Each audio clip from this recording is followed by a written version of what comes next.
চিন্তাই করতে পারিনি যে এইভাবে চুরি হবে আমাদের এই এলাকার মধ্যে। তা হঠাৎ আসেন, এসে চেন দেখাতে বলেন। এবার আমার দোকানে যে ম্যাডাম যে আছেন উনি চেন দেখান, আমিও পাশে থাকি, আমার সাথে কথা বলে যে চেন দেখাতে। আমি ওনাকে বলি যে চেনটা দেখাও।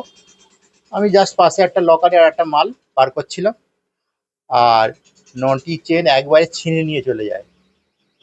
আনুমানিক যা মূল্য হবে? ৮ লক্ষ টাকা, ৭৭ গ্রাম ৭১০ মিলিগ্রাম। আর আপনার ২৬ তারিখও আরেকবার এসছিলেন, এসে একটা চেন, একটা বেবি চেন কিনে নিয়ে গেছে, ক্যাশ পেমেন্ট করে দিয়ে গেছে। আর ১৪ তারিখে একবার এসছিলেন, একটা রূপোর একটা থাম্ব রিং নিয়ে গেছেন। এবার ওই জায়গায় বিশ্বাসটা তৈরি করেছে, করার পরে এ করেছে। আমরা ধারণাই করতে পারিনি যে এইভাবে ছিনিয়ে নিয়ে চলে যাবে। আপনি জিজ্ঞেস